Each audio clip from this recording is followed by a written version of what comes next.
السلام علیکم ورحمۃ اللہ وبرکاتہ۔ سوال یہ آیا ہے، اذان کے وقت اکثر کتے پکارتے ہیں یا کتے روتے ہیں، اس کی وجہ کیا ہے؟ دیکھیے، ہاں، عام طور پر اکثر یہ دیکھا جاتا ہے کہ دن میں 5 وقت جب اذان ہوتی ہیں تو خاص طور سے فجر کے وقت جیسے ہی اذان شروع ہوتی ہے کتے بہت زیادہ روتے ہیں، بہت زیادہ پکارتے ہیں۔ کتوں کا بھونکنا یہ ہم فجر کی اذان کے وقت سنتے ہیں، اور جیسے ہی اذان ختم ہو جاتی ہے تو پھر کتے بھی خاموش ہو جاتے ہیں۔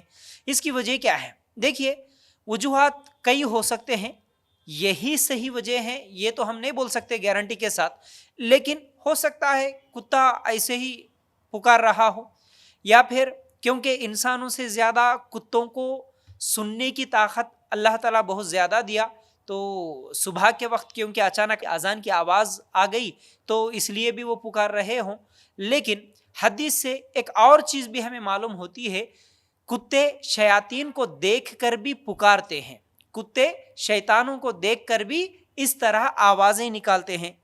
تو دیکھیے، اللہ کے رسول صلی اللہ علیہ وسلم نے فرمایا، جب کتوں کی بھونکنے کی آواز سنو اور گدھے کی آواز سنو تو اللہ کی پناہ طلب کرو، کیونکہ یہ جانور وہ دیکھتے ہیں جو تم نہیں دیکھتے۔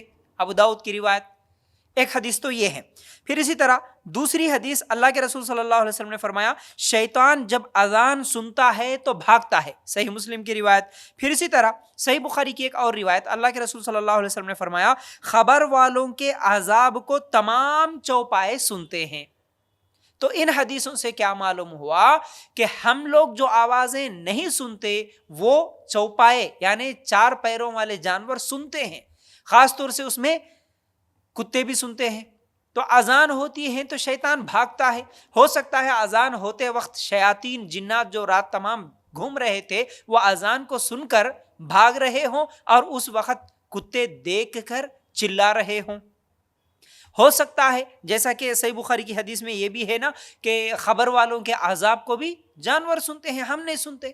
یہ ابو داؤد کی روایت کے مطابق بھی ہم لوگ وہ آوازیں نہیں سنتے جو جانور سنتے ہیں، تو اس لیے وہ شیاطین یا جنات کو دیکھ کر یا ان کی آوازیں سن کر یا پھر خبر والوں کے عذاب کو سن کر چیختے ہیں، روتے ہیں، بھونکتے ہیں۔ تو پھر اذان سن کر اگر کتا بھونک رہا ہے یا رو رہا ہے، ہو سکتا ہے کہ وہ شیاطین اور جنات کو دیکھ کر بھونک رہا ہو، لیکن اس کا مطلب یہ ہرگز نہیں ہے کہ اب اذان ہو رہی ہو تو شیطان بھاگ رہے اس لیے ہم راستے میں نہ چلیں۔ اب کیونکہ شیطان اور جنات کتوں کو دکھ رہے ہیں، اگر ہم لوگ اسی وقت اذان سن کر اگر مسجد کو جائیں تو شیطان شاید ہم کو پکڑ لیں گے، جنات ہم کو پکڑ لیں گے۔ اس طرح شیاطین اور جنات سے زیادہ ڈرنے کی ضرورت نہیں ہے۔ شیاطین اور جنات سے بچنے کے لیے اللہ کے رسول صلی اللہ علیہ وسلم کی کئی دعائیں ہیں اور قرآن کی کئی صورتیں ہیں، اس سے ہم بچ سکتے ہیں۔ بہت زیادہ ڈرنے کی ضرورت نہیں ہے۔ جس طرح آج لوگ بہت زیادہ ڈرا کے رکھ دیے یوٹیوب میں ویڈیوز بناتے ہوئے، یا پھر بہت ساری ایسی کتابیں لکھ دیے جس میں جنات کو اتنا زیادہ ڈرا کے پیش کر دیے کہ اب انسان ہر چیز سے ڈرتا ہے، ہر چیز کو جن سمجھتا ہے، ہر چیز کو شیطان سمجھتا ہے۔ اب باہر نکلے تو کہاں پکڑ لیتا کہ پھر اذان سنتے وقت شیطان بھاگتے نہ اب نہیں جانا، بلکہ اس طرح ڈرنا بھی بہتر نہیں ہے۔ یاد رکھو، کتوں کی بھونکنے کی کوئی بھی وجوہات ہو سکتی، لیکن حدیثوں سے یہ ایک وجہ بھی ہم لوگوں کو معلوم ہوتی ہے۔